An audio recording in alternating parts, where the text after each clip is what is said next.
I am calling this this meeting 7:04, February 17th, to order of the Altadena Town Council. First up is our flag salute. Sylvia, can you please take it?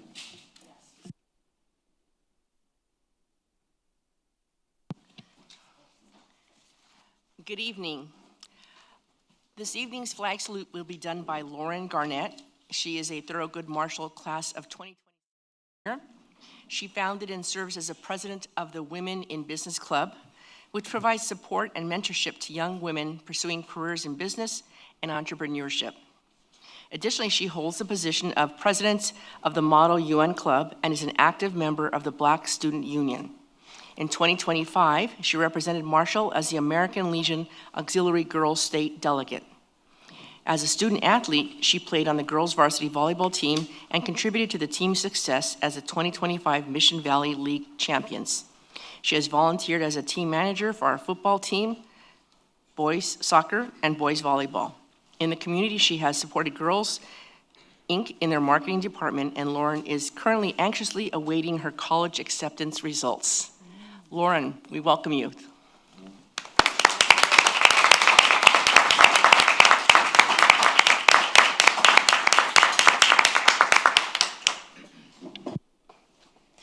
Hello, everybody. Please stand as we go through the Pledge of Allegiance, placing your right hand over your heart. Ready, begin. I pledge allegiance to the flag of the United States of America and to the republic with which it stands, one nation, under God, indivisible, with liberty and justice for all. Thank you. Thank you, Lauren. Lauren, we have a little present for you. Thank you very much. Thank you so much. All right, moving on to our roll call. Sylvia, take it away. Good evening, council members. When I call your name, please say present or here. Connor Cipolla. Mid-bite, present. Morgan Rulledge. Present. Nick Arnzen. Here. Kim Yu. Here. Melissa Morona. Present. Dorothy Wong. Here. John Carmody. Here. Darlene Green. Here. Anton Anderson. Present. Isis Molden. Excused. Pat Sutherland. Here. Vi Student Gordon. Present. Justin Moramus. Here. Reginald Wilkins. Here. Diane Markison. Here. Chair, we have a quorum. Thank you very much. We're moving to 1.3, approval of our meeting agenda. Vice Chair Morona. Good evening, fellow council and community members. There are agendas at the back of the room as well as public comment cards. Also, since there is a camera here, speak into the microphone, which I probably need to do better. The council welcomes input from the community on both agendized and non-agendized items. If you would like to make a public comment, please fill out the card and give it to a council person at either end of the tables. Additionally, I would like to remind everyone in the room to please silence your cell phones and other noise-making devices. As the council does not respond to public comment during the meeting, if you would like a response, please include your contact information. Public comments are limited to 2 minutes. These guidelines are in place to ensure that everyone wishing to make public comment has the time to do so, and that we can conduct this meeting in an orderly fashion. Council members, the Altadena Town Council Executive Committee met on Monday, February 2nd to set the agenda for tonight's meeting. And we have also added an extra meeting for the full council to weigh in on the agenda. That took place on February 10th. The agenda was sent to you on Thursday, February 12th. I have the following additional changes in that unfortunately the fire department is not able to be here. However, they have stated they will be here next month and they will send, as soon as ready, any of the reports that they owe us from January and February. Also, please remove Eaton Canyon Nature Center. Unfortunately, they were unable to attend, 4.2. Are there any additional modifications this evening? I have one, Vice Chair. Can you, and Council, can you add under 3.1 Public Safety Reports, please add 3.1.1. There will be an update on the Forever Run proceeds. And Councilmember, Yes, I have one item to add, 6.4.1, a letter of support for the Zane Gray sewer extension. Thank you. Thank you. Any other additions? Seeing none others, I move the agenda be approved with said changes. second. All in favor? Aye. All opposed? Any abstain? Thank you. Thank you, Vice Chair. We'll move on to the officers' reports. I will start with the Chair's report. Tonight, in honor of Black History Month and with the passing of Reverend Jesse Jackson, I would like to begin by honoring the Black diaspora, the foundation of resilience, brilliance, and liberation movements. Black leaders have been at the forefront of nearly every fight for justice, often without recognition.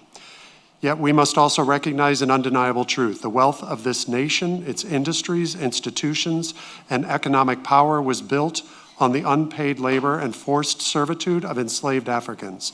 Black labor built this country, yet Black communities continue to face systemic oppression and exclusion. Some of us arrived here as settlers, some as migrants, and some were stolen and forced into servitude through the transatlantic slave trade. This history is not just the past. It shapes the injustices of today. In this time of increasing attacks on our most vulnerable communities, we need to hold close commitment to justice, equity, and radical inclusion. No one is disposable. Every voice matters. Every life is sacred. And together we should not only resist oppression, but build a future and a town where all of us, without exception, can thrive. Because in the words of Fannie Lou Hamer, we are not free until all of us are free. Thank you, Vice Chair. We turn to you for your report. Thank you, Chair. Just as a personal point of reference, Lauren, thank you for coming this evening and such an impressive resume. And we rely on the youth today for our tomorrow. So thanks again for coming this evening. I'd also like to recognize that the council noticed our meeting was quite long last month.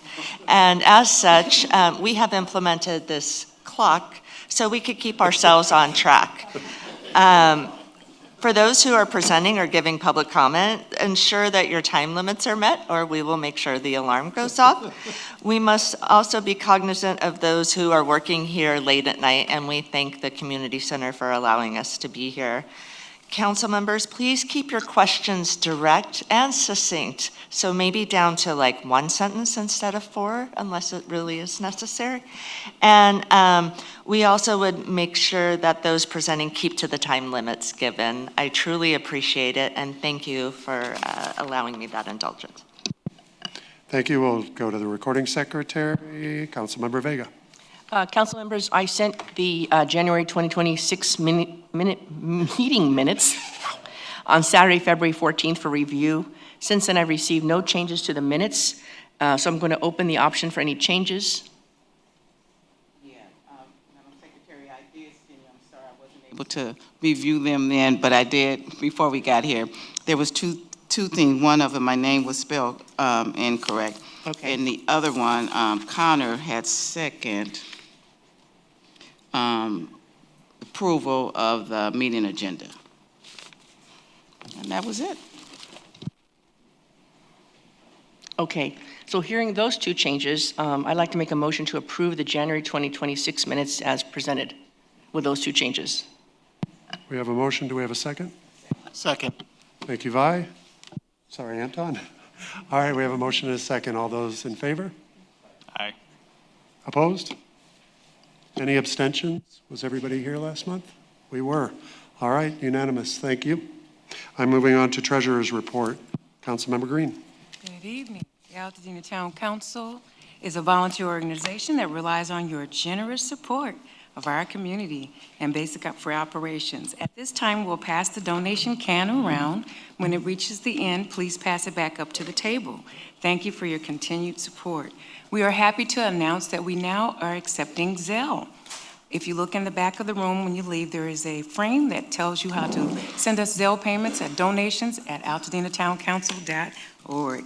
Thank you so much for that. The financial summary is our beginning balance was $5,623.23. We have received a total deposit of $101. Total withdrawals were $967.97.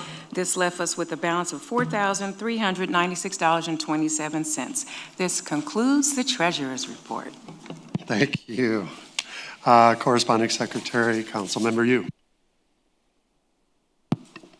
Good evening, council members and Altadena. First of all, I'd like to wish everybody a happy Lunar New Year. Today is the first day of a 2-week-long celebration, and for some of us, today is the new year. I also wanted to make an announcement about the upcoming Altadena CERT training classes. I was asked to make this presentation of our dates. So they're coming up in March 4th, March 21st, and March 28th. They are all 3 Saturdays, consecutive Saturdays, and there are all-day classes, but you take the 3-day class and you get your CERT certified, and CERT is a volunteer program that trains community members to safely assist each other and neighbors during disasters until professional responders arrive.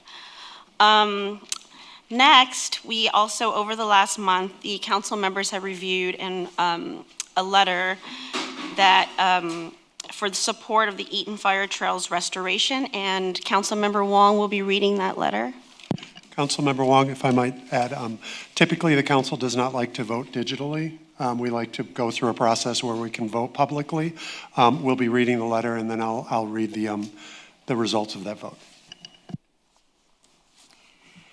Yes, so thank you, everyone. The letter was addressed, letter of support to LA County Parks, and the letter was also sent to Congressman Adam Schiff, Congresswoman Chu, and the Honorable Alex Padilla. They're all honorable.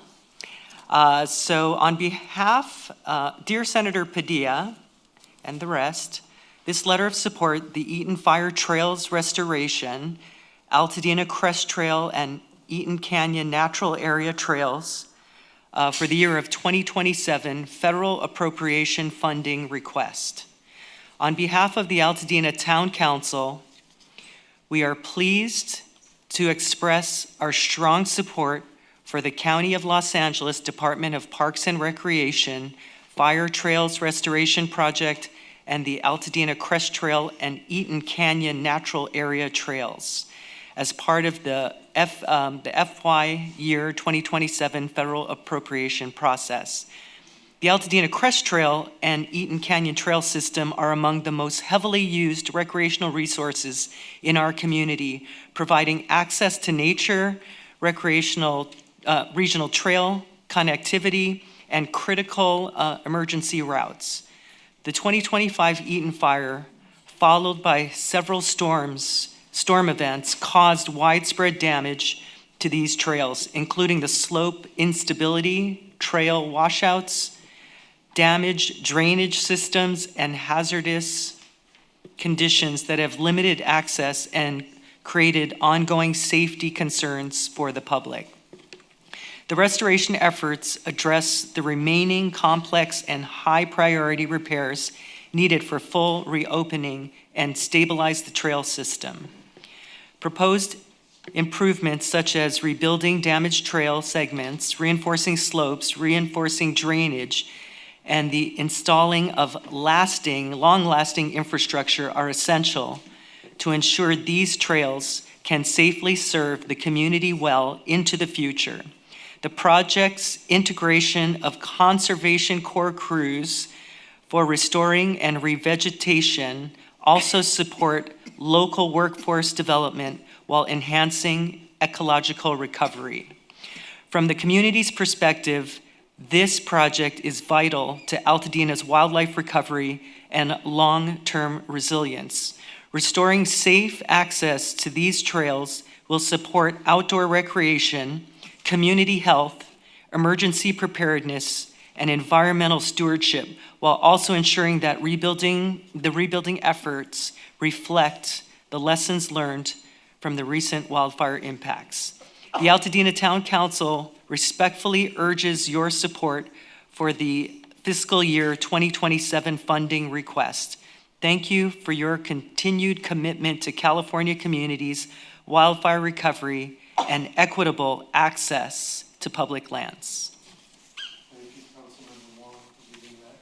Record, and thank you for putting that together in a short turnaround time. I think we had just over 24 hours to put it together. Great job, and thank you, council, for agreeing to vote on it. We had 14 of the 16 council members vote. There were 13 yeses and 1 abstention. That will be sent, that has already been sent in. Thank you. Moving on, we're ready for public safety reports. Council member Yu, was there anything else in corresponding? Let's bring up Captain Marquez from the Altadena Sheriff's Station.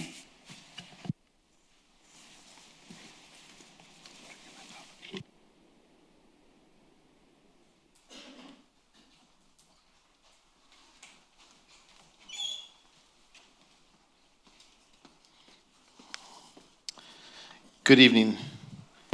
The month of January, we're still doing fairly well with keeping crime rate low in Altadena. We are seeing a trend of theft from vehicles and also catalytic converter thefts. It's alarming to us that that's happening. We're trying to do all kinds of different things to mitigate that. And we're going to be starting to have some mitigation efforts in terms of etching VIN numbers on the catalytic converters, try to help out with mitigating any kind of catalytic converter thefts. As far as anything else, we had a number of stolen cars in Altadena. We had 5 last month. That's also another alarming trend that we've seen. But there was something that came up on the crime report. I'll explain quickly so I know there'll probably be questions. There was a rape that was reported on the crime stats last month. However, that rape was reported to a different agency than the Sheriff's Department, and it was sent over as a courtesy report. So our deputies didn't contact anybody. Another agency wrote the report, and it's stemming from an incident that happened in 2014 between a dating relationship that also involves some alcohol. So there's not a lot to go on right now, and again, it's about 12 years old. So just to, not to worry, we don't have somebody out there, committing rapes. Other than that, as far as the crime report, do we have any questions? Council, any questions for Captain Marquez? All right, I think we're moving on to a report from our old friend, Victoria Knapp. So I can, why don't I have some other people come up with me? Okay. Dustin, Jeff, Bob, Emma. Where's Emma? Oh, come on. Oh, you're to take pictures. Dave and Mark. All these people helped out in some manner for the Altadena Forever Run. Would you like to say a couple things, or should we get started? No, you just. Okay. Not yet. We're not going to put. The time. Okay. The Altadena Forever Run was a partnership between the Altadena Sheriff's Station, the Los Angeles Sheriff's Athletic Association, also known as LASA, the Sheriff's Support Group of Altadena, also known as SUGA, and LASA typically hosts between 8 and 15 different, what they call station mug runs. Well, Altadena had never had one, and generally, those mug runs have anywhere from 150 to 300 runners. Well, since Altadena never had one, when I came to Altadena, I decided I really wanted to bring that kind of event to the community here. And this was the first time anything to this scale had ever been hosted by LASA. For the Altadena Forever Run that we had January 4th, there were 3,211 registrants. There were 694 10K runners of those registrants, 2,148 5K registrants, and 369 people competed in the 1K family run. So prior 2 days, between the 2 days that led up to the event, 2,900 participants picked up their bibs here in Altadena. So we brought all these people, and it was also pouring rain as it is tonight. So hopefully, that level of enthusiasm, excitement, and community spirit, I think it speaks volumes to the support for Altadena. And that was for people that came in from all over the country. We had people from New York, from Seattle, from Mexico, anything off the top here? Michigan. People drove or came in from around the country and also the entire region to come participate. Good evening, friends. So the success of the run was made possible through several sources of support. We had sponsorships. Our title sponsor was $50,000, and that was SoCal Gas. We had registration fees. Additional donations were made at the time that registrants were registering on the site, and we had direct donations to the Altadena Eaton Fire Relief Fund. We are deeply grateful to our sponsors, SoCal Gas, First City Credit Union, Axon, East West Bank, GoFundMe, and Toyota of Pasadena. We also extend sincere thanks for the generous support from Supervisor Barger, from Los Angeles County Public Works, and Los Angeles County Sheriff's Department. Lee, you should come up here. You should come up here because you were instrumental in providing the road closures. So, without further ado, we would like to present to the co-chairs, Melissa Morona and Connor Chipola, 2 checks. If you guys want to come forward. Do you want to read it or you want to give it? You're gonna read? I'll read and you'll give the check? You'll be in the picture. That's good. Okay. So, thank you. The net proceeds from the run, this is after all expenses, were $152,209.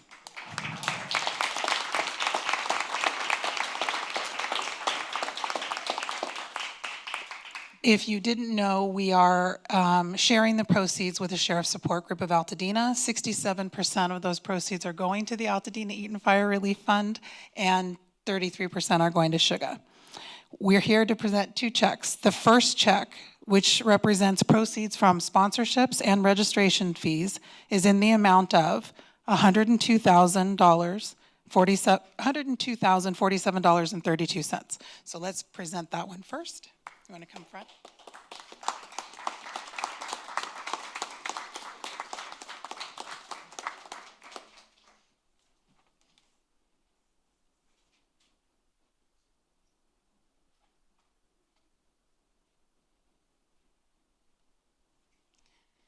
And the second check represents direct donations made by participants at the point of registration. And that is in the amount of $17,000. I'm going to do it again. $17,010.52.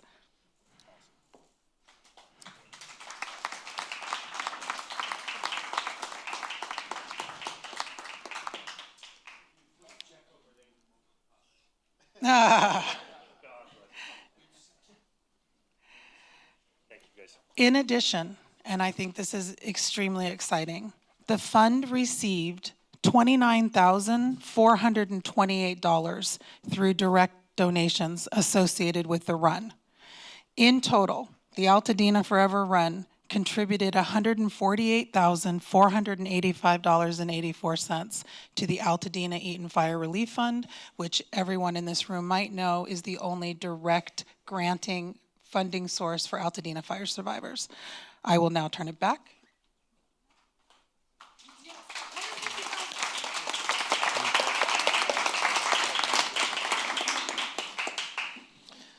All right.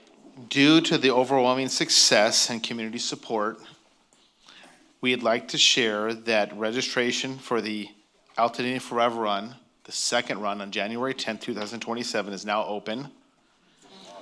AltadenaForeverRun.com. And if you go to AltadenaForeverRun.com, you can go ahead and learn more about it and look at all those videos that we created to see about fire survivors. I know there's a few people here that there were videos made after, and they were absolutely fabulous and really they touched the heart when we saw them. Thank you very much.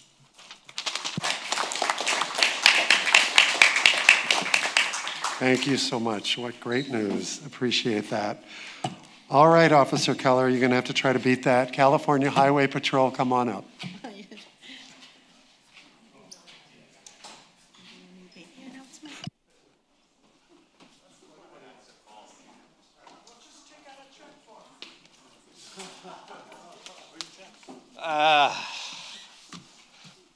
Man, could you put someone in between us? It's awesome to hear how this community has come together and supported one another. It's awesome to see, and we're glad we could help in a time of need as well.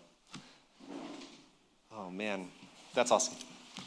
So I'm Officer Keller, council members of the community. I'll be giving the traffic safety report for Altadena in the month of January. We investigated 11 traffic collisions. 4 had injuries. 2 of them were hit and runs.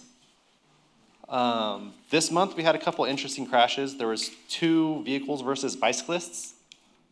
They did happen. One happened in the hours of darkness. One happened in the middle of the day. We had a e-bike crash. That was during the hours of darkness, and the e-bike had no lights or reflectors, and that was one of the reasons or causes to the collision. And oddly enough, we had a vehicle versus a school bus crash, non-injury, property damage only. Our safety message for the month is, again, vehicle maintenance. Due to the inclement weather, the rain on the roadway, the oil that's coming up, check your tires. Make sure you have sufficient tread, not just there's tread, but there's wear marks. Keep an eye on those. Properly inflate your tires. Overpressure, you're gonna be losing traction. Under pressure, you're gonna be losing control. Same goes with your windshield wipers. Don't wait till they're unusable. Replace them before they go bad. Don't wait for them to start streaking before you decide, hey, let's go get a new set. Do it before, do a little bit of preventative maintenance. Other than that, I have nothing else to report. Are there any questions? Thank you, Officer Keller. Council members, any questions? Councilmember Anderson. I mean, what's the regulation with regards to lights and reflectors on e-bikes? We can present a whole e-bike presentation. Usually we do it in smaller classes. For a bike to be on the road and use the roadway as vehicles are meant to use it, they are required to have both lights, reflectors, and to be plated. There's a bunch of classifications for the different e-bikes, and I can send you guys over a flyer with some basic info as well. Thank you. Any other questions? Seeing none, thank you very much, Have a Officer safe Keller. evening. All right, we're going to move on to special presentations. We have one tonight from LA County Public Works. I believe there's multiple presenters. Oh, I'm so sorry. I'm skipping community reports.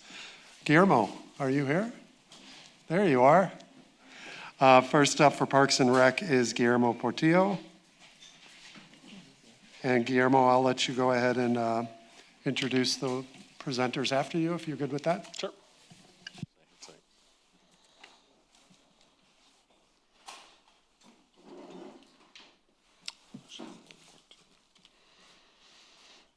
Hey, everybody. Guillermo Portillo, Recreation Services Manager for LA County Parks and Rec. I'm in charge of the Foothill District. For those of you that don't know, that includes from Farnsworth all the way to La Crescenta for Crescenta Valley Park, Charles Farnsworth Park, Triangle Park, and Loma Alta Park. So a couple programs we got going on. Our Spot Teen program. So they actually have a couple things. They're going to be having their Taste of Soul, so they're actually going to be doing cooking class in honor of Black History Month. So you can kind of get a cool set of cooking activity.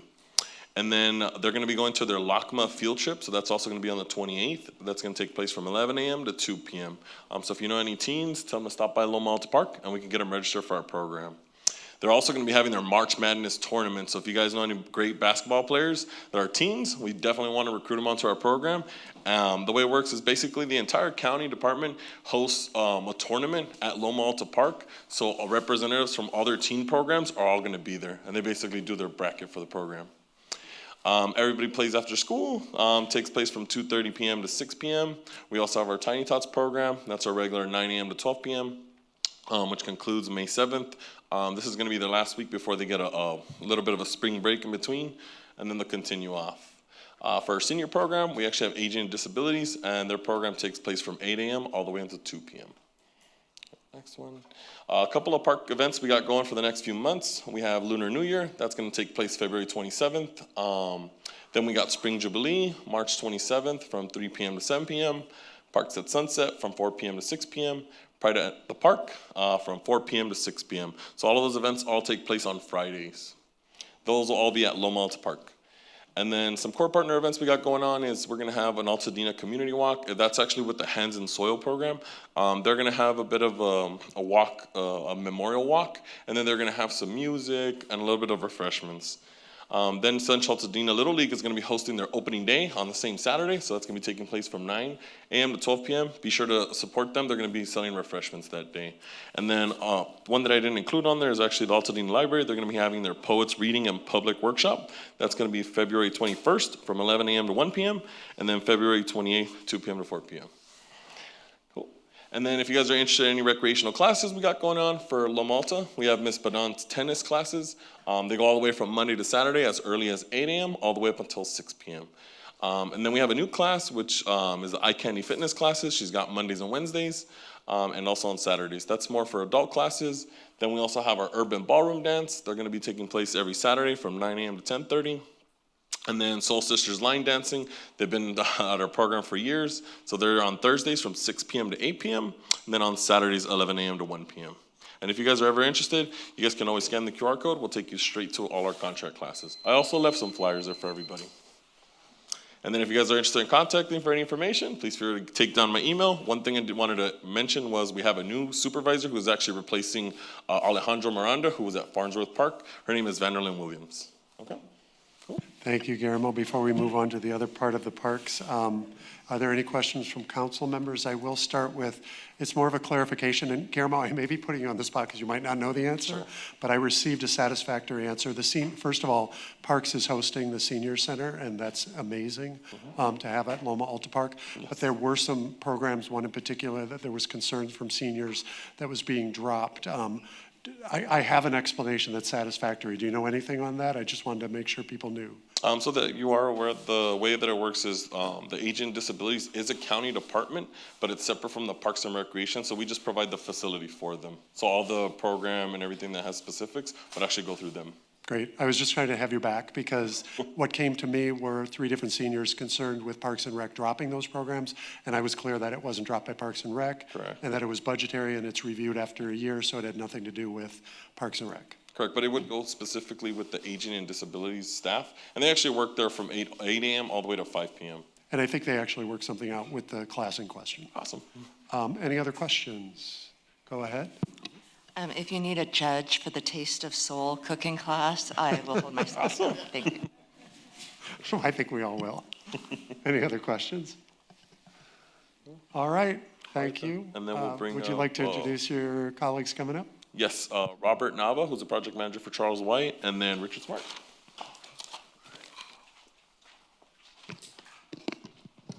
Good evening. My name is Robert Nava. I'm the project manager for Charles White Park for LA County Parks. I'm here tonight to provide a few updates for the project. We have a few slides.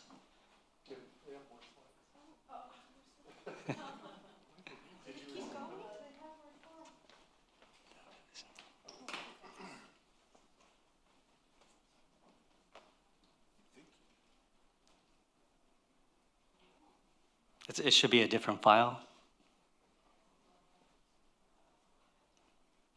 And while she's finding them, Robert, I see you also have some plaque, some. Yeah, there's display in the back. a couple presentation boards in the back. So we have a site plan that shows all the improvements in the park. as well as some renderings for the new community center.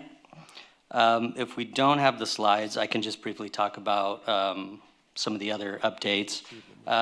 So we have 3 phases for the park, and this is... We can stop the clock. We'll start anew.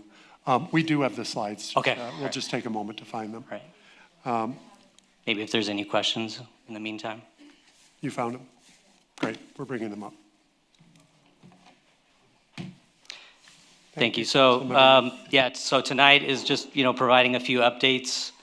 So first slide, this is the updating phasing plan. So we have 3 phases. Phase 1, which is located in the northeast corner, adjacent to Ventura. Phase 2, which is on the west side of the park.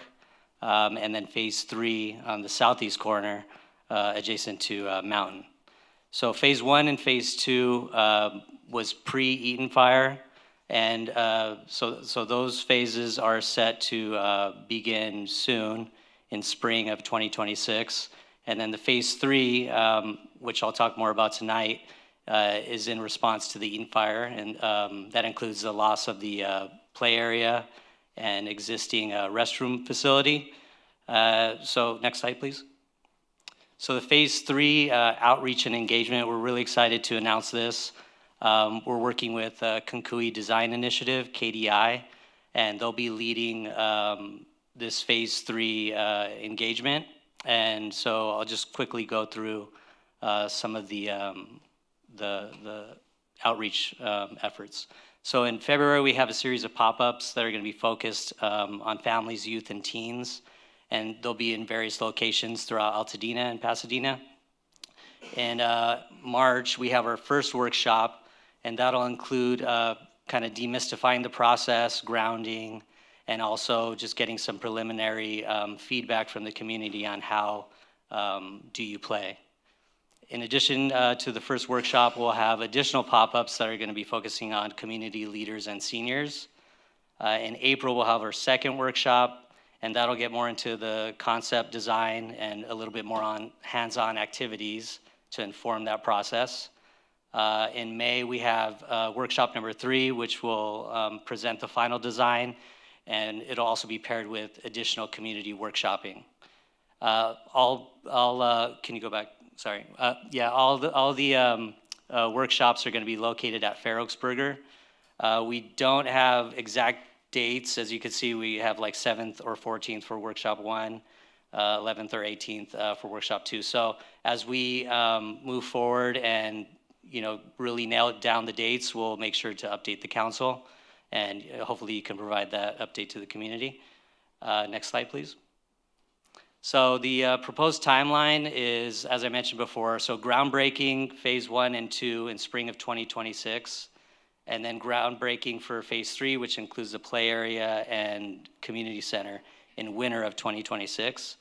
And the immediate next steps include the engagement, which I just discussed, February through May, and then the groundbreaking for phase 1 and 2 in spring.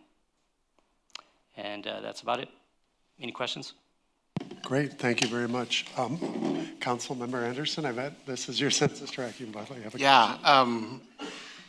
First of all, I've got to say that we've gotten a lot of feedback in our census tract from members of the community, including my predecessor, ancestor, former council rep Veronica Jones, particularly wanted me to express a deep, heartfelt thank you, which I echo on behalf of many members of our census tract, because we know this has been a long, fraught effort and a long time coming. So thank you very much for that.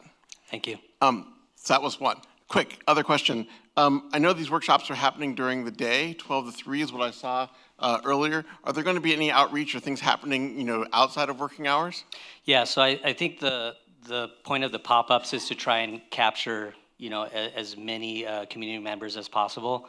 So you'll see in the pop-ups geared towards seniors and community leaders will be outside of the 2 to 3 and the daytime hours for the youth and the teens.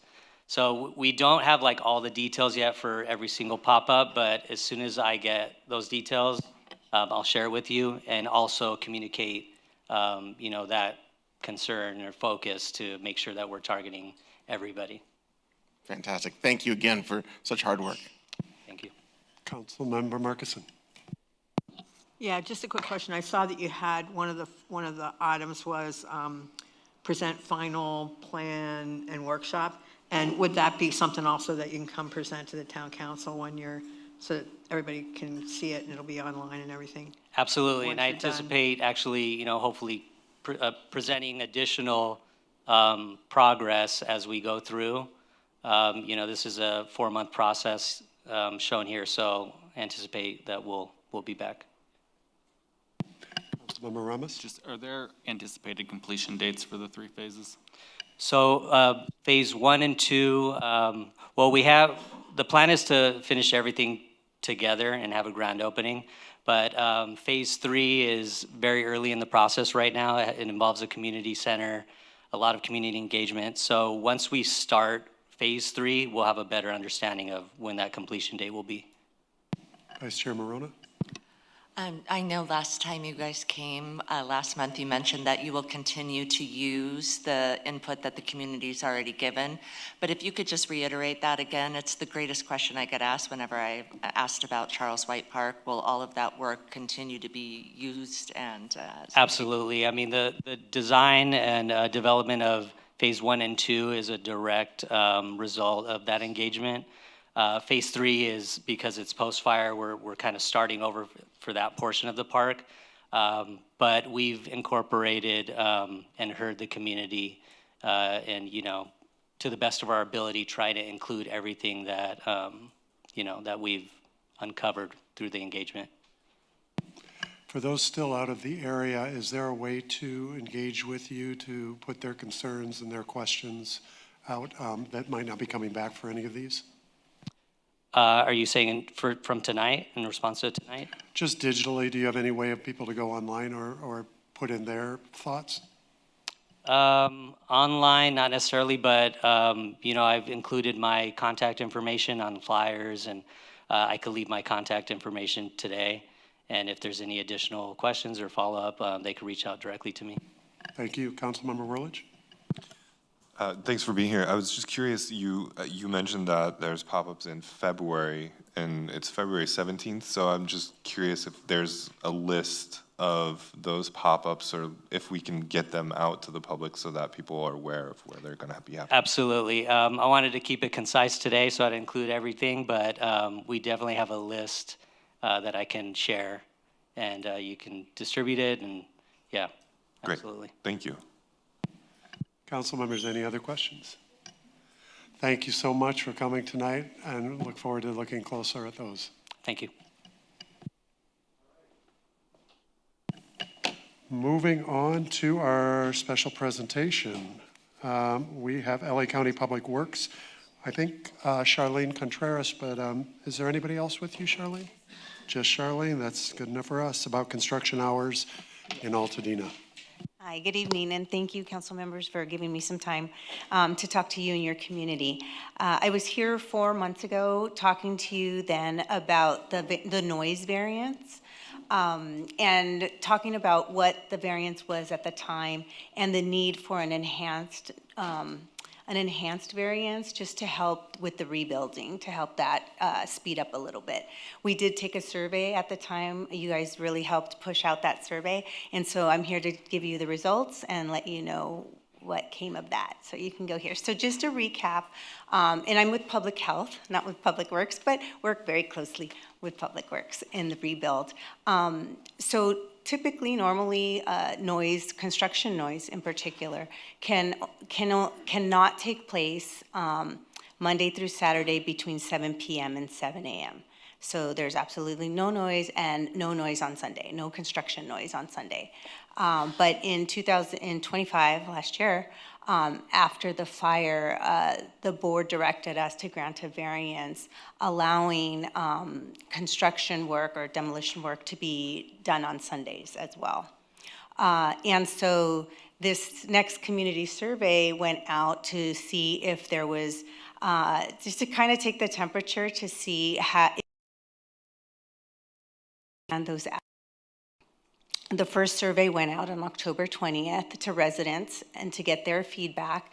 Data was collected a month later. A second survey was also sent out to the builders because we wanted to make sure any changes that we made were going to be applicable to the builder. And I'll show you some of those results. Go ahead. So we did get close to 800 responses, largely from the Eaton fire. So you guys did a really good job pushing out and getting representation. We did get 59 responses from the builders in the area. And the first thing we asked was, how the fire had impacted you, whether you lost your home or whether you were still living in the area. And you can see it's really half and half. So we got some very good results, depending on whether your house burned down and you wanted to come back home quickly, or your house did not burn down and you were dealing with a lot of the stresses in the neighborhood. Next slide, thank you. So we asked, one key question was, would you support extending construction hours? And I broke it up by those that lost the home. They strongly supported extending those hours, but those that were living in the area strongly opposed it. When we put them back together and combined the responses, there was roughly half and half. But when we asked the same question again, would you support extending these construction hours if we put safeguards in place? And we got 34 to say maybe. So it's not a no. Next slide, please. And we asked, okay, would you support some low noise construction activity in the early mornings? And largely, the answer was no. You do not have a tolerance for the morning noise. We were looking at typically maybe 5 a.m., 6 a.m. And this is what the builders wanted. And so we said, okay, that's not a good idea. Okay, next slide. And so we asked the same, would you support some low noise construction in the evening hours? And while they didn't like it if you were still living here, it was more tolerable than the morning. And in that situation, we were thinking about 8. The builders wanted 9, and so we were still like, I don't know if they'll tolerate 9. So go to the next one. So we asked the builders, would you utilize extended hours if safeguards were put in place? And they said, half of them said yes, they would. And then 31 said sometimes. So it just would depend on the type of construction that was going on at the time. And some said no because of, go ahead, it's okay. This was a big important one. Do you currently schedule construction on Sundays? Largely, they said no, and mostly that's for financial reasons. They have to pay their workers double time. A lot of them are unionized, so they really don't take advantage of that Sunday unless they really have to. And you see some 25% say sometimes, but it's not their first option. Next one. So we took all of that information and put it all together. And in order to support both the builders and the residents, we're going to extend the construction noise from 7 to 8. So not 9, it'll end at 8. We extended it 1 more hour, and it will be allowed 7 a.m. to 7 p.m. on Sundays. And what we put in place, the safeguards, is that the noise, construction noise above 85 decibels, measured at the nearest occupied home. And this is important because sometimes there's lots and lots that are burned down. So the nearest home is far away. It's not a big deal, not a problem. Sometimes there's fence line. And so depending where the nearest occupied home is, that resident, the noise level cannot be over 85 decibels. If it does go over 85 decibels, then there's mitigation has to take place, meaning the developers have to put up some temporary sound walls or put mufflers, a lot of times use mufflers on the equipment that makes a lot of noise. And the noise levels after 8 o'clock will have to be at 45. So everyone gets a good night's sleep. Next slide. And so it's important to note that this variance only, number one, it's temporary. It's only until January 2027. And we will be continuously monitoring throughout this variance. We're going to send out continuous surveys to see as more people are moving in, how the residents are feeling. But it is temporary, and the variance is only applicable to the county unincorporated areas that were affected by the fire, so only Altadena, and for the Palisades, it'll be Sunset Mesa. So it does not apply to the city of Pasadena or any of the homes that were in that area burned down. With all of that, we expect to add about 18 hours a week of productive construction time to help speed up the rebuilding. And at the same time, we'll be able to have residents have some predictability. You will know the scheduling. We're encouraging builders to communicate with residents if they're fence line, particularly if they're fence line. And you can go on the next slide. We do have some I'll get into this part, but we are giving the builders some best practices, and I'll go over that. But most importantly, we are going to be spreading this phone number and QR code. It's how to file a complaint with the Public Health Department. So if there is loud noise, the builder is not abiding by the hours or the noise levels, residents can call us or file a complaint online, and then we'll call. If you go to the next slide, we will call the complainant back, talk a little bit about what time the noise is happening or how loud the noise is happening or how loud the noise is. And then we will go out to the site and we'll take our own sound measurements, measure the noise. And if the violation is confirmed, then the builder will be given a notice of violation, right? He has to correct it, or she has to correct it, and they'll have required actions. Then the inspector will return to make sure that those mitigation, measures took place, and all the while in communication with the resident. So hopefully this large amount of communication will help. We do have some best practices that we will share with the builders as they pull their permits from Public Works. And some of those are using mufflers and silencers when you are close to residents, to occupied homes. Temporarily, they can install sound barriers around their equipment or around fence lines.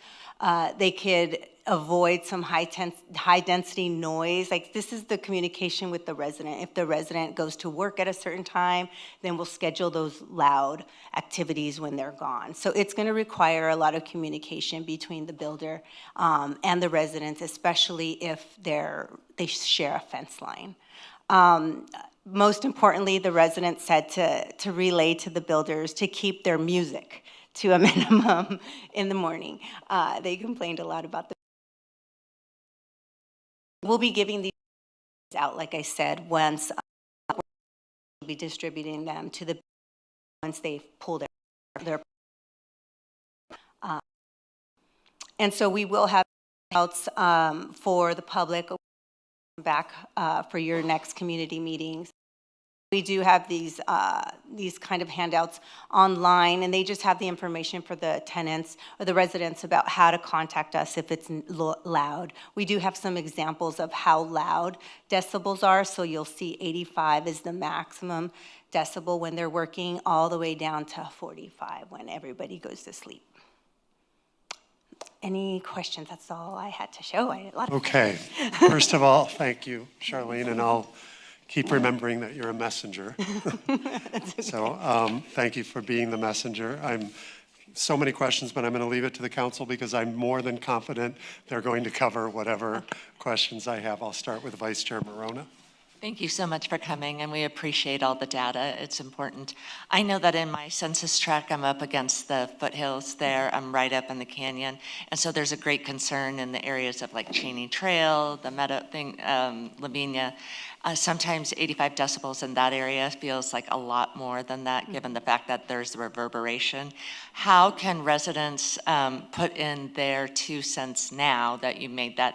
I understand there's the complaint issue, but an ongoing basis might be interesting. I know that Sundays are a real concern. I know that some have already written into the supervisor's office, so I just want to make sure there's a path forward. I also balance that with the fact that I know we have to get Altadena rebuilt, so thank you. that would be helpful. Sure, and so that's one of the reasons why we want to monitor continuously, because while we offer Sundays, we're not sure that the builders will take advantage of it.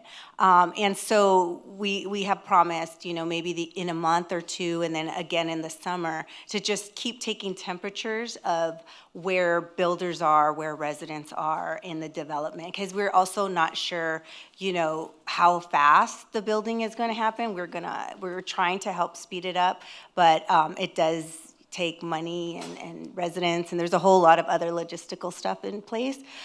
So we're rolling this out kind of slowly and then just continuously checking in on the community. Councilmember Carmody? Yeah, thank you. Hi. Hi. First of all, let me just start by saying I totally for the construction and rebuilding and all of that. My common question is more around the Sundays. In my census tract, using myself as an example, there are quite a few homes where there's one or two homes still standing, and we're surrounded by just complete construction.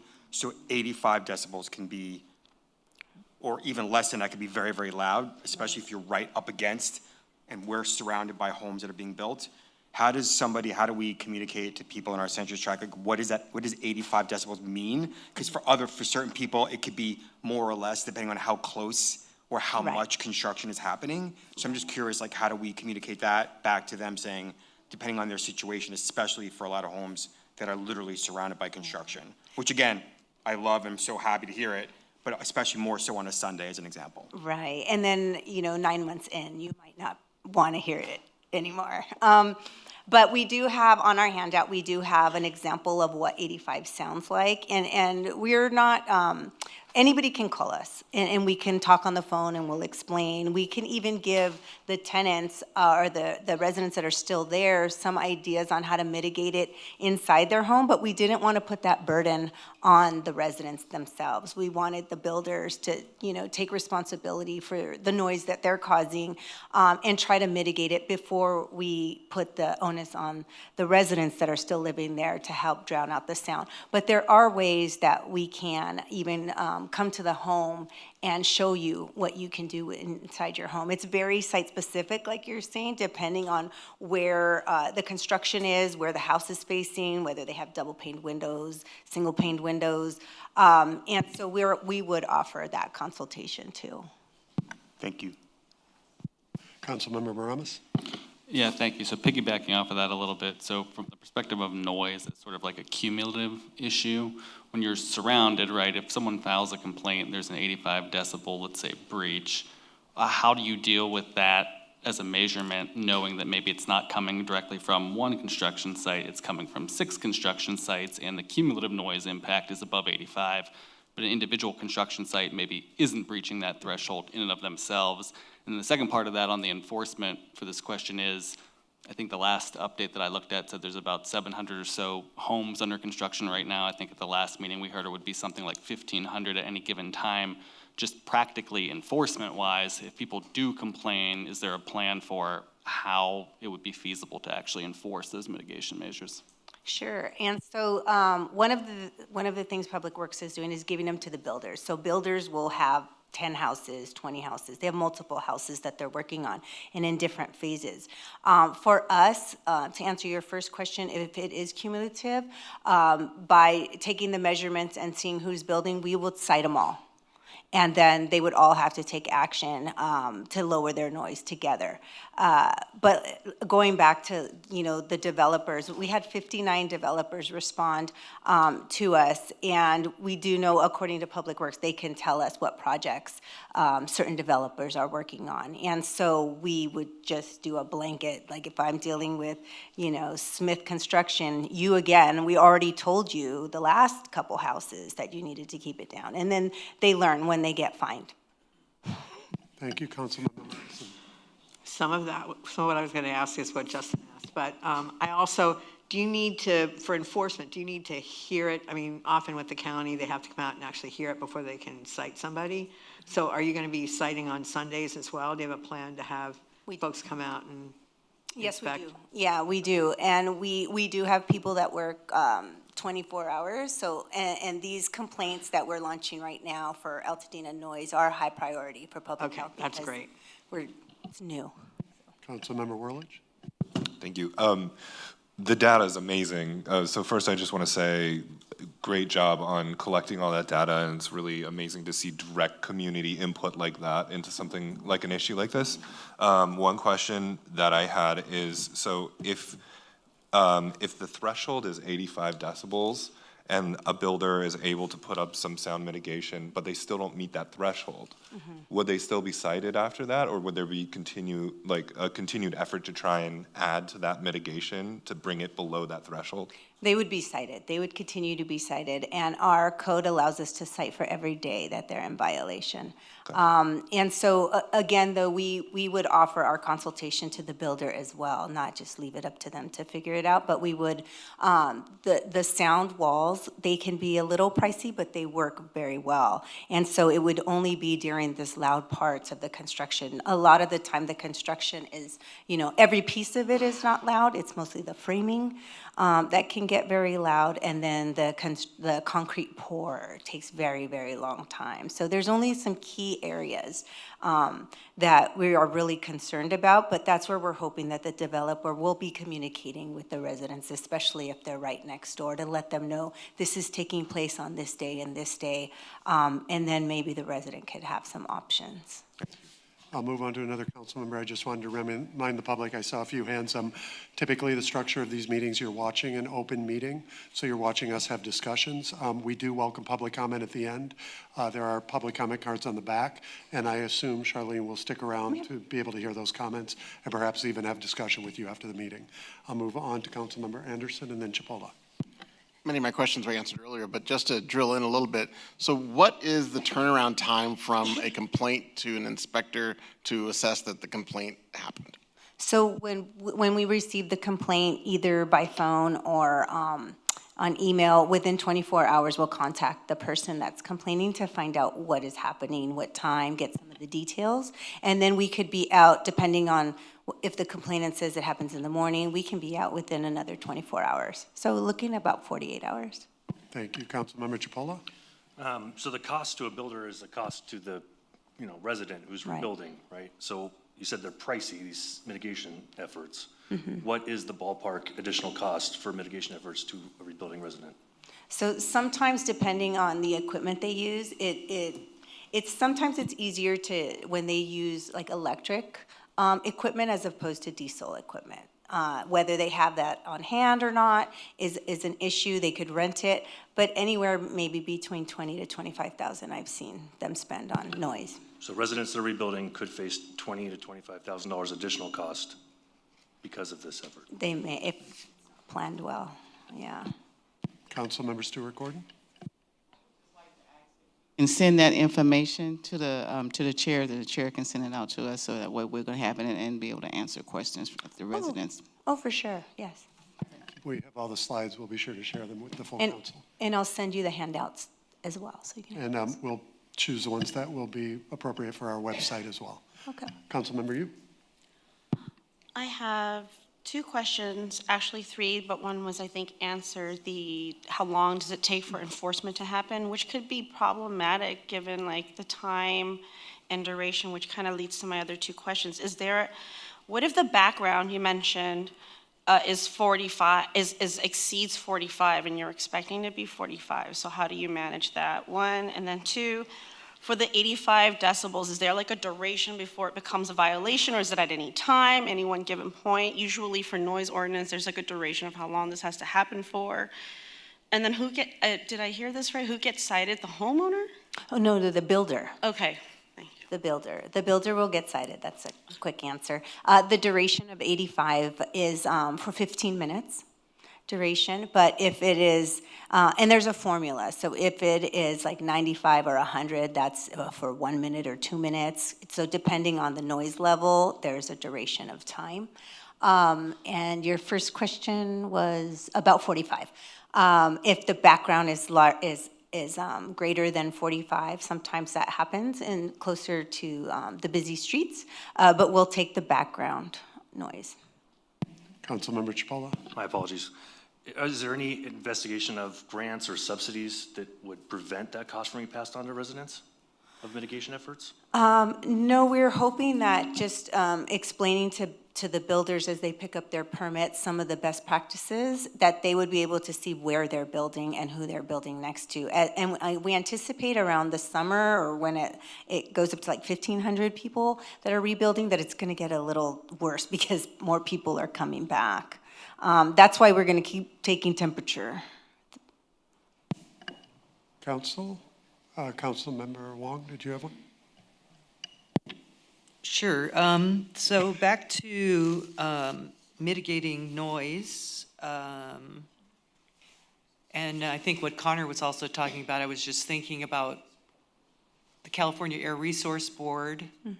With them, this increase could also be an issue. I don't know if any of that is being monitored at all as we get to those height phases. I was just sharing a concern. You don't have to, unless you have a thought there. And then the other one is, you know, a lot of noise issues started with, let's say, leaf blowers. Now we have this high decibel that could be constant for that same amount of time. So has anyone thought of these pilots as a way to kind of help people afford electric or use electric machinery on those days that we should be quiet? Yeah, we haven't explored that, but maybe that's something I can work with Public Works to see where there's maybe even low-cost rentals or something. Because the equipment is rentable. It's out there. Yeah, and then the last thing, the weekends is when people are going to, the trails are opening up and there's going to be a lot of people moving around. So that's just another concern. Thank you. Councilmember Yu. So sorry, one more question about the decibels. So what about like measuring it at the property line? Because usually some of these noise ordinance, the violation gets measured at the property line.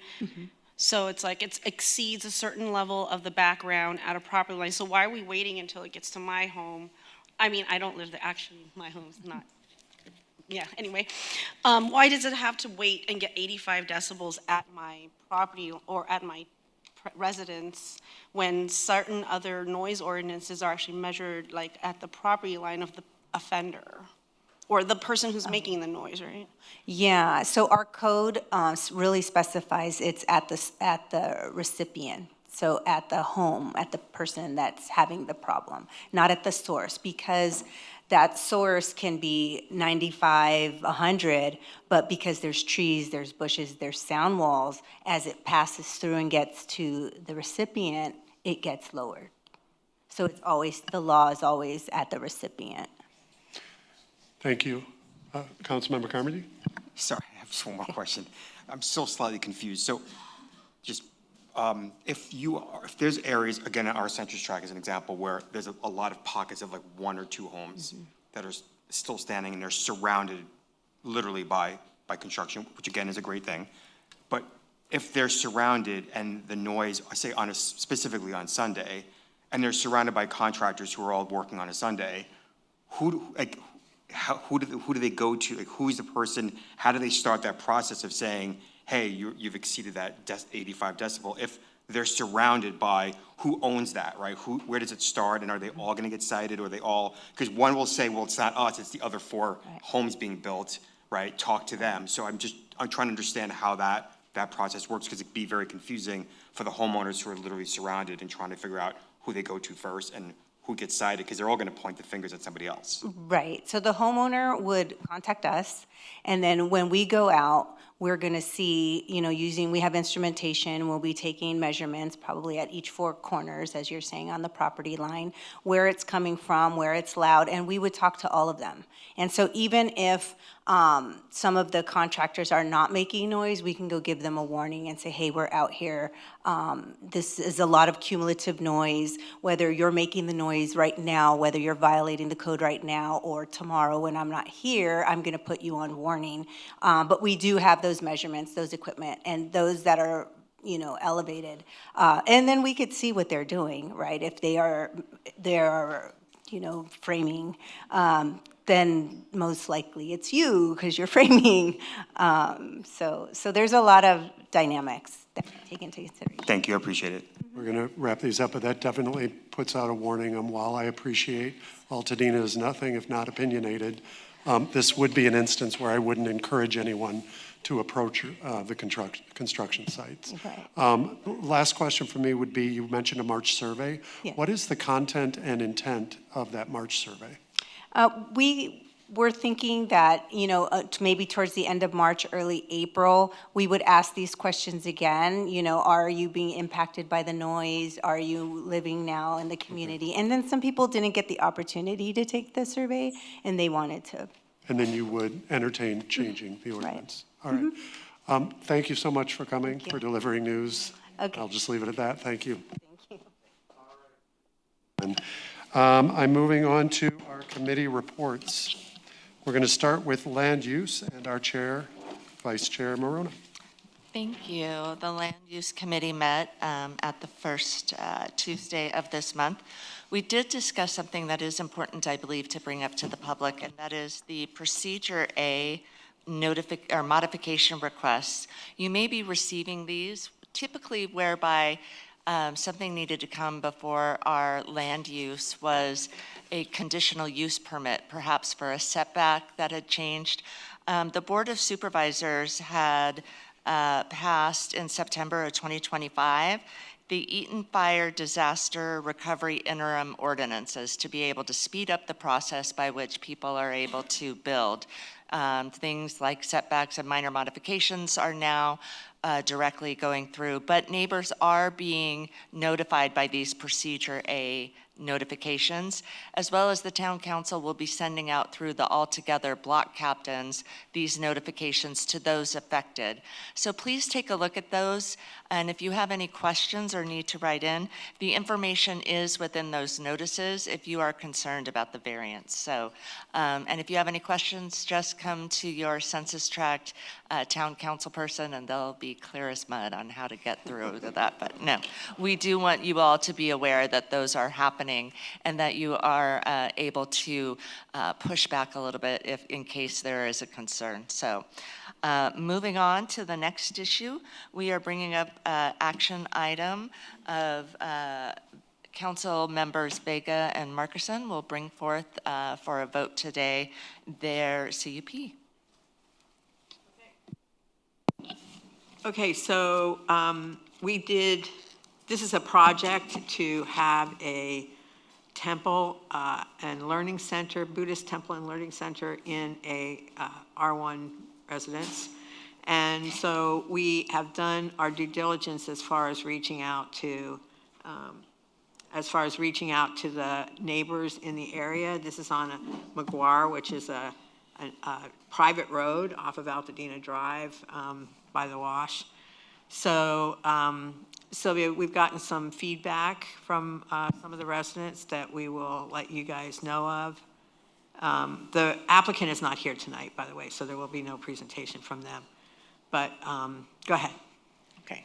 I'm going to read into record the emails that we received from the residents. As mentioned at the Land Use Committee, there are 13 homes on the street, and only 4 survived the fire. So we did mail out letters to let them know about this, and we have received emails. And these are the emails that we will read into record. Hello, my name is Judy Hill, 2631 McGuire Drive, and I just wanted to share my thoughts on the proposed grant of the CUP. Well, I completely agree with Fred Hill and TJ Teams on their assessment, which has already been submitted. You should also be open to hearing additional consideration as to why this should not be permitted. You hopefully will also take into account that when this was first proposed, all 12 homes in the neighborhood voted against this and signed forms and offered reasons why they are not in favor. I have been the one on each Sunday since the fire to have to go out and ask them to move their cars as they are constantly and repeatedly blocking the drive and driveways with no regard for anyone on the street, how or where they park, making it challenging and often impossible to drive down the road without finding yourself into a bumper car scenario. And there is no room on this small one-lane, private lane street for all these extra cars and still provide the homeowners who pay for the street to have free and no hassle access. This is also a huge potential hazard should the fire department be needed or called. This is roughly a one-lane private road, which is challenging enough to go down with an SUV, much as less a fire truck with multiple cars, 13 on most Sundays, are parked there. I have been there when the fire and paramedics were called, and the neighbor's life could have been lost if this had happened to be on the Temple's cars that day. Good thing there was not. I also agree that we do not want the zoning. We are a neighborhood, and the individual will be starting reconstruction on their recently burned out homes in the next 6 to 8 weeks and will need and want the convenience and the space to support trucks and construction for building their homes. The homes for the owners who actually live here and pay taxes and maintain the street. It is beyond comprehension why we have to fight for what seems logical. Consider, why would you allow a zoned business in a small 13-home neighborhood on a private street which is not zoned commercially and potentially change our structure, taxes, zoning, buying, and selling if ever sold down the road? Whatever happened to a lovely area staying a lovely neighborhood area? I rate this letter stating my opposition to the providing a conditional use permit for subject property, and I ask that my letter be added to the record when this project comes to the public hearing. Firstly, I want to make it clear that McGuire Drive is a private road owned and maintained by the residents of the street. In fact, the road was resurfaced at the expense of 13 residents of McGuire Drive in the summer of 2019. I'm concerned that the added traffic from the business will increase the cost to maintain the street, and because McGuire is a private road, these costs will be borne by the residents. I am also concerned that as residents on a private drive, the burden of enforcing the terms and conditions of a conditional use permit, if provided, will fall upon us. Will the sheriff come out to enforce the parking, maximum occupancy, noise levels, and hours of operation terms and conditions on a private road? One condition of the CUP limits the number of people in the business to not more than 6 people at a time. While this may be a way to eliminate potential parking issues, it does not address traffic concerns if patrons of the business come and go all day during the hours of operation. The added traffic on this narrow street will likely be a safety hazard to the children who play in the neighborhood and will result in additional noise on the street. Additional use permit will be transferred to the next owner of the property. While the current owner of the property will likely respect her neighbors and the neighborhood enough to meet the terms and conditions of the CUP, there is no guarantee that the next owner will. I respectfully ask this conditional use permit not be granted because, for the reasons I outlined above, allowing a business in this residential neighborhood on a private road will detrimentally impact our community. Sincerely, Jim Exel, 2676 McGuire.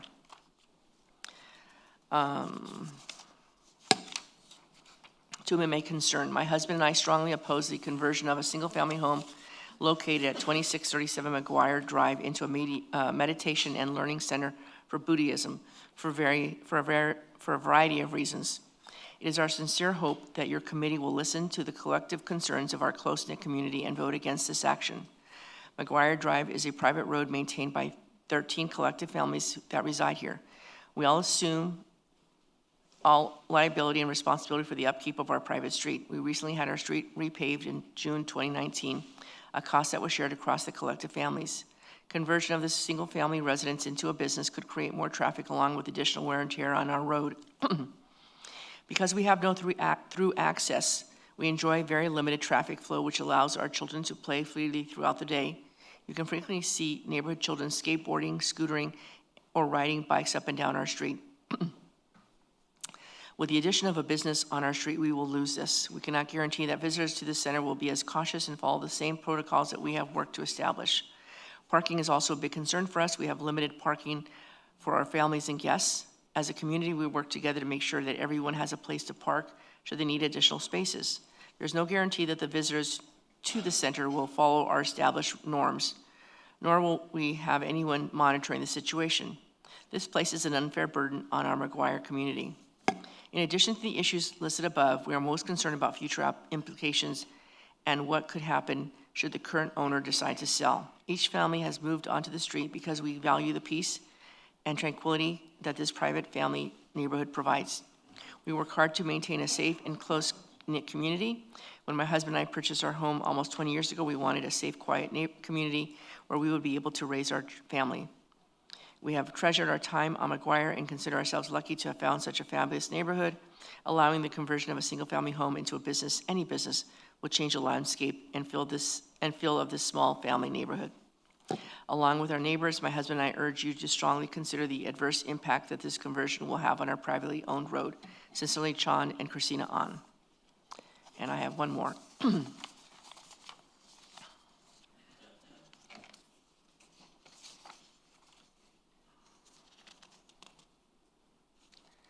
Dear council members, my name is Kuai Kao. My house is at the corner of Altadena Drive and McGuire Drive. My family has lived in this home since 1988. Today, I'm sending you this email to express my concerns related to project number 2019-003-653 CUP RPP 2019-006453, conversion of existing single-family residence located at 2637 McGuire, Altadena, California, into a meditation and learning center for Buddhism. The proposed meditation center is at the back of a preschool, which is located at the Jewish Temple, Pasadena Jewish Temple and Center. Currently, my neighbors and I are able to identify who are strangers to our area versus who are not. My concern when the meditation center is in our residence community, how will we be able to identify adults who go to the meditation center versus strangers who are going to look around at the preschool children? People who walk on McGuire Drive can partially look into the classrooms on the second floor of the school when their windows and blinds are open. One of my neighbors called the LA County Sheriff Station in Altadena about code enforcement on McGuire Drive. Deputy Reyes said that they have no enforcement on McGuire Drive since McGuire Drive is a private street and they cannot serve any citations on a private street. So the burden of enforcement will be on us. Can you let me know how I and my neighbors will be able to contact, who will be able to contact, and what we need to do if we see parking violations on McGuire Drive? There are 3 parking spots at the house. However, more people can park on Altadena Drive and walk to the meditation center, which makes it very crowded and noisy. Can you place restrictions on the number of people at the meditation center as well as the noise level if the project is to be approved? Will the owner of the house have parking spaces and a bathroom reserved for disabled persons? Disabled persons go to the meditation center too. Lastly, if the project is approved, it will disrupt the harmony, peace, and quiet of a residential community forever. It will open the door up for other homeowners to request land use permits for various religious centers, bed and breakfast, etc. The homeowners whom I refer to include those who reside on McGuire Drive and the whole block enclosed on McGuire Drive. I hope you will address my concerns when you make your decision related to granting or denying the permit for conversion of an existing single-family residence into our beautiful residential neighborhood into a mediation and learning center for Buddhism. So I just wanted to clear up one point, which is that there is no request for a zoning change for this. One of the people mentioned a zoning change, and that is not one of the things. I don't think we have anyone here from the applicant, do we? Oh, hi, I'm sorry. Are you Vivienne? Vivian? Okay. Sorry, I didn't think she was coming. My apologies. Do you have any statements you want to make, or? No. Okay, I just wanted to make sure that we gave you that opportunity. Okay, so here's our challenge, is that because this is a religious location, freedom of religion says that we can't turn it down. The law says that you can't turn down a project for religious reasons. Okay, so my recommendation is, our job is to be the, mouthpiece of the people in the community to the county. And so my recommendation is that we tell the county that there's nobody in the neighborhood that's in favor of this, and the challenge is why, and suggest that they listen to the neighbors, but I don't think that we can actually vote it down. So I wrote a letter, and does anybody have any questions or concerns, or what? Darlene, do you have a question? Oh, okay. I thought you were shaking your head. Yes, you had a question. Does anybody have a question? Okay, and we'll take public comment before we vote, but I can read the letter before we vote? Okay. So for clarification, council, we'll hear the letter. We'll have a motion to approve the letter in a second.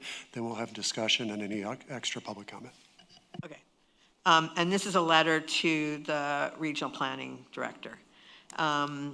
This is a CUP application project, I'll skip the number, for the use of single-family residence on a private road, McGuire Drive, as a place of meditation and learning Buddhism temple use for a maximum of 6 people at a time.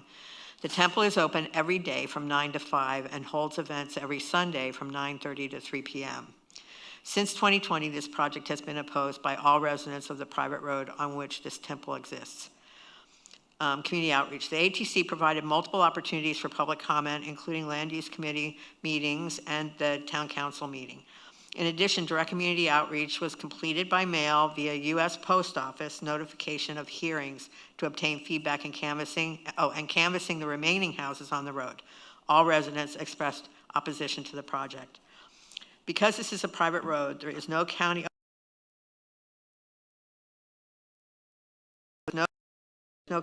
assistance to enforce illegal or dangerous parking. Any violation will require code enforcement, which is logistically difficult. McGuire Drive is a private street maintained by the residents of 13 homes on the street. After the night of January 7, 2025, only 4 homes remain. As the lost homes are rebuilt, trucks and other construction vehicles will need to navigate the street. The private dead-end road at its widest is 28 feet and less wide in many other areas. It is essentially a one-lane, one-way road. Residents report that because of the reduced width of the road, emergency vehicles have little room to turn around, which is exacerbated if there are many cars parked. Fire engines typically must back into the street to provide assistance because they can't turn around. The owner of the property has been functioning as a meditation learning center for Buddhism since the fire, which has caused parking problems. These are the resident comments. The owner of the property has been functioning since the fire and has caused parking problems, and there's only on-site parking for 3 vehicles. The others must park on the street. The house is on a sharp turn, which is very tight and causes danger for drivers when cars are parked in that area. The residents ask that, if granted, the Buddhism Center could provide designated, assigned, and well-marked parking place spaces with appropriate signage for their members on the 2637 property. It should be stipulated to whom complaints of illegal parking should be addressed and fines issued for improper parking. The Sheriff Department has already notified the residents of McGuire that they have no authority for the drive because it is private property. A second issue is a sewage system. This is a single-family home with septic system not intended for commercial use. The property owner has been told by the county in Los Angeles it needs to be treated.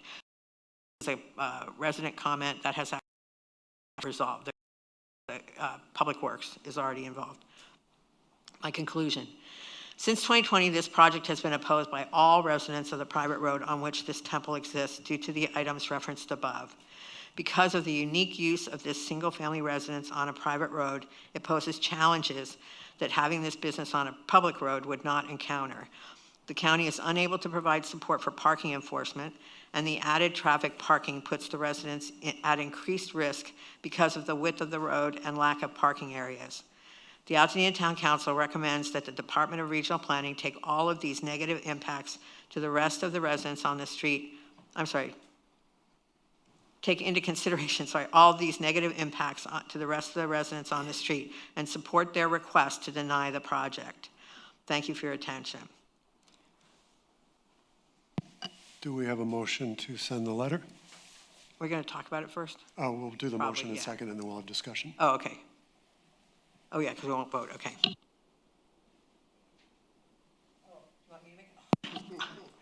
Hang on. In the matter of CUP project RPPL 2019-009-453 for the use of single-family residence on a private road as a place of meditation and learning Buddhism temple use for a maximum of 6 people at a time, I recommend that the town council sends a letter down to regional planning recommending that they listen to the neighbors that want the project denied. Thank you. Is there a second? Having a second. Yeah, okay. Is there any discussion, any questions from the council? No? Councilmember Yu, are there any public comments regarding this? There are none. And none forthcoming from the audience? We will also send the emails that we got down in a PDF down to regional planning, so they have the original. That would be great. Email. All in favor of the motion, say aye. Aye. Any opposed? Any abstain? Motion carries. Thank you. Thank you. That's it for our land use report. Let's move on to renters protection and recovery. The chair is Darlene Green. Hi, everybody. My report will be pretty quick. I'm just bringing to the attention again that the LA County Emergency Rent Relief Program reopened on February the 9th. We actually met with about 20 residents to kind of help them navigate through that process of the new application. The difference with this one is that the renters can now apply for the landlord, and it will give you up to $15,000. And I wanted to just highlight that so that people don't forget to apply for it. It does close March the 11th at 4:59. It's really a better program, in my opinion, that LA County is offering, so I wanted people to remember. And we are on our Instagram page putting updates to these programs that are coming out. There's another one that I know about, but all of the specifics around it aren't there yet. But please follow us at the Altadena Town Council on Instagram for updates on these programs and others. Thank you so much. Thank you, Chair Green. We're moving on to 6.3, Altadena Eaton Fire Recovery Fund Advisory. Chair Melissa Morona. Thank you, Chair. The Altadena Eaton Fire Recovery Fund, as you saw this evening, received roughly $150,000 to be able to give out grants. We're delighted to do that. We have had roughly 3,000 applicants, given away roughly $500,000 worth of grants to 600 people. We hope to be able to give away another 150. From what I understand, there are checks that still need to clear, so we'll be doing that here within the next few weeks, sending that to our partner at GoFundMe.org. They will then send out the grants probably the first week of March, second week of March, somewhere in that time, depending on how long it takes to clear the bank. We'll try to get those that are already applied, funded, another 150. And then our partnership with GoFundMe.org will be over, and we are glad that we have been able to provide the grants that we have thus far. But unfortunately, that will be the end of the Altadena Eaton Fire Recovery Fund, and the Town Council's work with that. So thanks, Chair. Thank you, Melissa and Connor, for your work on that. We'll move on to 6.4. The Executive Committee was approached by Council Member Whirlidge for the creation of a new committee, a Rebuilding and Infrastructure Committee. A proposal was put forth, a conversation happened, and the Executive Committee unanimously voted to install this new committee. I am appointing Councilmember Whirlidge as chair of this committee, and I believe you have some information tonight. Thank you, Chair. Thank you very much. I will just very briefly read the proposal for the committee so we can hear what it's about. The proposal is to establish a formal dedicated body within the Altadena Town Council to monitor, advocate, and advise on ongoing efforts to rebuild Altadena's residential, commercial, and public spaces after the Eden fire. So our objectives include share updates from LA County on rebuilding progress, including permitting status, real estate sales data, and new county policy changes, monitor our community's housing issues and liaison with organizations focusing on housing insecurity and community resources, maintain insight into the county's AWRIFD, which is the Altadena Wildfire Recovery Infrastructure Financing District, and share updates on priorities and developments, report on developments pertaining to Altadena's public infrastructure and utilities, gather input from subject matter experts for the purposes of reporting and guiding the community through the recovery process. Thank you, and I know we put you right to work. We had a request for a letter, and it seemed obvious to go to your committee. Would you like to read that letter? Yes, so I would like to read this letter. It's in support of community project funding for Zane Gray Terrace Septic to Public Sewer Project. And as many of you know, I've already dubbed myself the guru of doo-doo because of my interest in sewers. Ever since the fire, that's my bag. So without further ado, I will read the letter. This is, good one. So this is addressed to Alex Padilla, Adam Schiff, and Judy Chu. Dear Senator Padilla, Senator Schiff, and Councilmember Chu, I'm writing on behalf of the Altadena Town Council to express our strong support for community project funding for the Zane Gray Terrace Septic to Public Sewer Project, which plays a critical role in the community's recovery following the devastating Eden Fire. The fire damaged hundreds of homes in Altadena area and further strained already vulnerable infrastructure, particularly for residents relying on aging septic systems. This project aims to provide public sewer service to 11 Eden Fire impacted parcels in Altadena that are currently dependent on septic systems. The project would construct approximately 1,600 feet of gravity sewer line to connect these properties to municipal sewer systems, significantly improving public health protection and environmental outcomes. Fire-related damage has heightened the risk of septic system failure, increasing the potential for groundwater and surface water contamination. Transitioning these properties to a centralized sewer system will help safeguard local water resources, improve sanitation, and reduce long-term maintenance burdens for homeowners rebuilding after the fire. Beyond addressing immediate public health and environmental concerns, this project supports long-term community resilience by strengthening critical infrastructure in a fire-impacted area. It also advances equity by extending modern public services to residents who have historically lacked access to municipal sewer infrastructure, ensuring that the recovery efforts result in safer, more sustainable conditions moving forward. Thank you for your consideration and continued support of communities recovering from natural disasters. Please do not hesitate to contact us if you have any questions or would like additional information regarding this request. Thank you, Chair Whirlidge, and for your work on that letter. I'm always taken back by the intelligent and diverse voices we have at these tables, so I appreciate you all. I'll entertain a motion to send the letter. So moved. And a second? Second. I have Congress member. Congratulations. Council member Yu Who as a second. Who Is there any seconded? discussion? Who seconded, just so I have it correct? Council member Yu. Thank you. Who was upgraded to Congresswoman. Any discussion? All right, let's go ahead and take a vote. All those in favor say aye. Aye. Aye. Any opposed? Any abstentions? The ayes have it. Thank you. Moving on to Safe Streets and Mobility, Chair Dorothy Wong. Good evening, everyone. So the Altadena Traffic Safety and Mobility Committee will start to reconvene again as we come back and work on our rebuilds. And as you heard today from our Highway Patrol, we had 11 collisions involving at least 3 bicyclists, vulnerable road users. So the committee usually meets on the 4th Thursday of each month.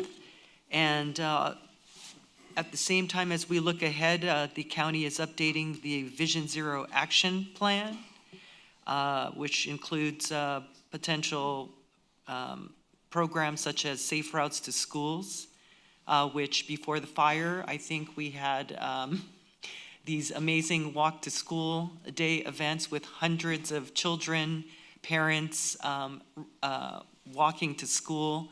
And we had the first ever bike to school day. We had 8 schools move around. So I think it's a great opportunity for us to think about how we move around. And in the the West San Gabriel Valley plan, mobility was one of the elements, as well as the general elements in the county.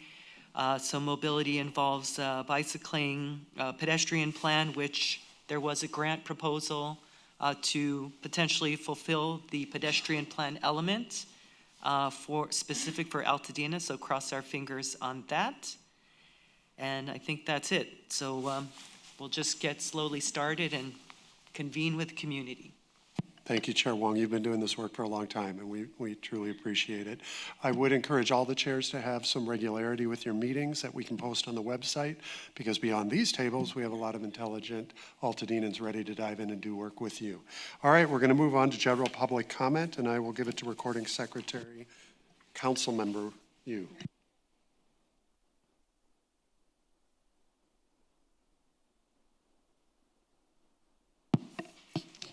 The Altadena Town Council welcomes public participation and input.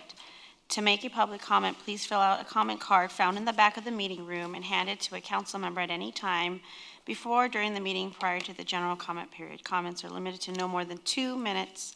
The council does not respond to public comment during meetings. If a response is requested, please include contact info and the comment will be given to the appropriate council member to respond. First up is Steve Tabor. I hope I said that right. Tabor, sorry, thank you. And then on deck, Lindsay Brenner. Good evening, council members. My name is Stephen Tabor. I'm a displaced resident of Altadena whose home was destroyed in the Eaton fire. I also come before you as an attorney who has spent much of my career working in noise regulation, particularly aviation noise and emissions. My professional work has involved regulatory design, environmental review, and litigation addressing both public and private nuisance arising from excessive noise. I want to be clear at the outset, I strongly support rebuilding Altadena as quickly as possible. I'm equally mindful that recovery must not come at the expense of those residents who are still living here and enduring the daily impacts of construction. The county's goal, getting families back into their homes, is laudable. No displaced resident takes that lightly. But adopting a blanket policy that allowing construction on Sundays and extended evenings treats speed and quiet as if they're mutually exclusive. They are not. Quiet is a part of what makes Altadena Altadena. And as rebuilding progresses, more and more families will return. When I move back, I would not want construction noise 7 days a week for years on end. Fairness dictates that current residents should not be asked to endure what we ourselves would resist. The choice between the county need not be binary. We do not have to choose between rebuilding speed and preserving one guaranteed quiet day per week. There are practical and enforceable alternatives, limiting Sunday work to truly low noise activities, requiring adjacent neighbor consent, tying extended hours to meaningful mitigation measures like sound barriers and quieted equipment, or requiring each site to maintain one designated quiet day per week. In noise regulation, duration, cumulative effects, and predictability matter just as much as decibel levels. A temporary emergency... Thank you, Steve. Sorry. Okay. Next up, Lindsay Brenner. Oh, Bremner. Bremner. So I want to draw the Town Council's attention to the fact that, as you probably know, SCE recently began undergrounding of electrical lines in the upper part of Maiden Lane, where there are a number of healthy surviving trees. But unfortunately, their plans for trenching appear to have little or no regard for the root zones of these trees. Here is one example that is taking place right now. So these two deodar trees were completely untouched by the fire. They're amazing, and we're so grateful we still have them. Now, I don't know if you can see, but these markers show where SC is planning to trench, right directly in the root zone, right between these two trees. Not only that, but right here, they're planning to put one of the big transformer vaults, which involves a large, deep hole, and this is pretty darn close to the trunk of this tree. Bear in mind, roots are generally in the top 1 to 2 feet of soil, and tree health is negatively affected if more than 20% of the roots are damaged. And this would cut right through between both of these trees. Now, next I want to draw your attention to this spot over here, which is on the other side of this property's driveway. And this is outside of the root zone of these trees, away from the drip zone. We don't know why SCE decided that this area here was better location than this area here. As far as we're aware, they didn't pay any attention to the location of the trees when they were planning the trenching. We see similar issues for other nearby trees, including oaks, which SCE is not subject to the oak ordinance, unlike homeowners. So This has been a repeated issue in our particular neighbourhood, and importantly, communication has been very minimal. Many property owners are displaced and not aware that this is happening right now, and we want the Town Council to help create a solution to this trenching problem as we go forward with this. Thank you, Lindsay.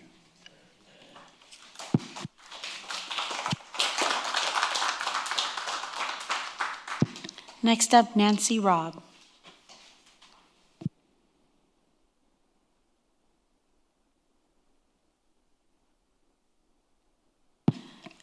On deck is Robert Steller. Hi, my name is Nancy Robb, and we have lived in Altadena since, well, my parents in 1960. I'm from Census Tract 4601. What I'm about to say will affect almost every Altadena resident. People think the undergrounding is a fabulous idea until you really think about the impact and the cost that it will have. I'm concerned about how Edison is going about placing the power lines underground with disregards to our needs as a community. First and foremost, they are not taking into consideration the health of any of our trees, especially not the health of oak trees. If you drive up Rubio Canyon, Loma Alta, and now Mount Curve and Maiden Lane, you will see where they have and will be placing huge vaults and access caps for properties right underneath the trunks of our precious surviving trees. If you are one of the unfortunate people where a vault or a cap will be placed under your oak tree, I'm not even sure that the city will give you permission to dig to connect to it. We're not allowed to dig under oak trees. It doesn't seem like Edison thought about that. Many of us thought putting everything underground would be a fabulous idea until we found out the amount of money that each homeowner would have to pay to hook up to it. In my case, I will have to purchase an upgraded panel, even though I replaced my panel 7 years ago with permits. I will have to trench a minimum of 75 feet and rip up the brick pathways that my parents put in the 1960s. In addition, they will take all kinds of permitting fees to do this.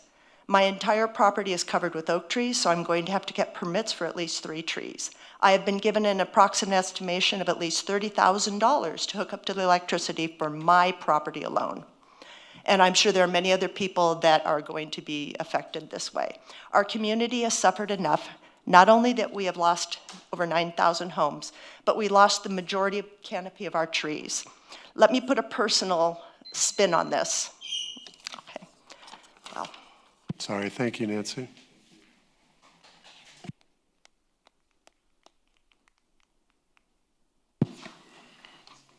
Robert Steller.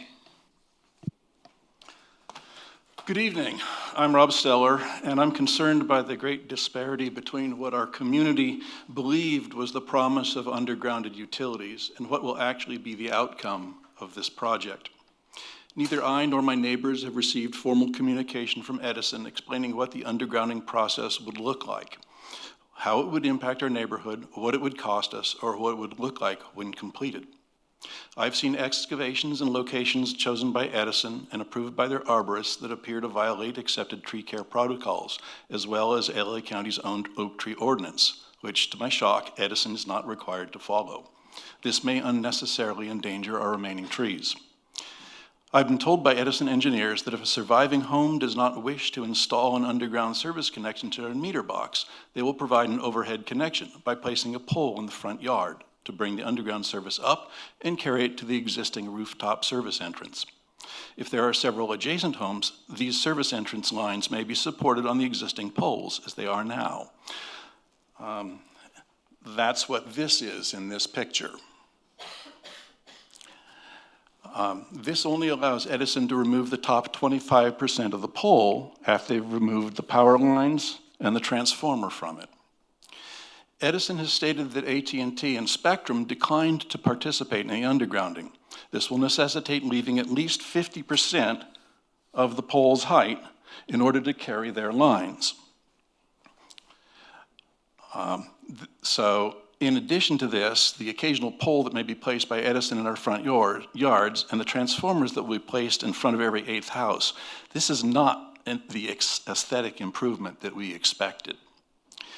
We may also have our streets torn up again at some point in the future to accommodate AT&T and Spectrum undergrounding, and we'll experience the challenge of extending those cables to our homes once again.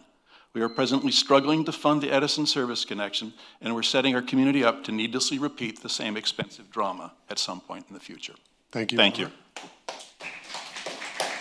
And if I can just say, Robert and Lindsay, if you can send those digital, you took the time to create those images. I'd love to have those.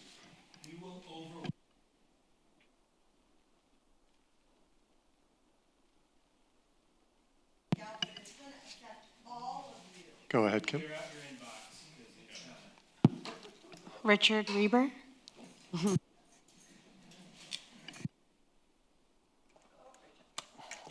Hey, my name is Rich Reber. My damaged home is at the top of Lake Avenue and Alta Pine Drive. We are on the Rosebud project of the Gorge Circuit, the Southern California Edison undergrounding project. To repeat what my fellow neighbors have said, dude, Edison has just rolled in and hammered in stakes where they want to put equipment. They haven't talked to anyone. They haven't had any community outreach.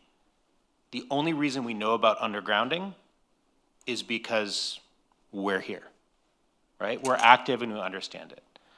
Edison has done zero outreach. They have not asked for where people's panels are. My home is still standing. It's the only one left in the neighborhood. And you can literally just look up at the power pole, follow the lines to where my meter and my panel is, and Edison decided to put my cap for where my power is gonna go in the geometrically furthest possible location from where my meter is. This is comical. I have a 90 slide deck of every house and the changes we need to make to Edison's equipment to accommodate what the homeowner actually wants. So I have a 90 slide change request to deliver to Edison because I did the community outreach that they are too incompetent to do. Let me know if you guys want it, or if you want to take this to Edison to actually ask them to pick up a phone and call us.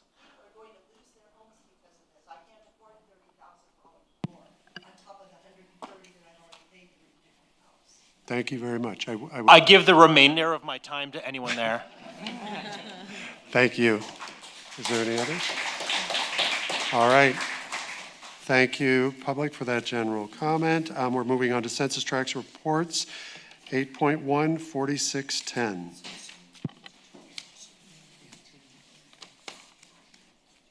I think it's Council Member We said 4610? Anderson? Yep. Oh, fantastic. That's me. Great. Well, I just want to make sure. So happy Mardi Gras from the Great Census Tract 4610. We are the self-declared breakfast burrito capital of Altadena. Super quick. We're aware of CORE's activity, their intent to build a community space within our census tract, right there on Lincoln between Alvey and Archwood. We're in contact with them, just letting the rest of the council know that we're in contact with them. Isis and I have reached out to the folks at CORE, and they are looking for additional community input.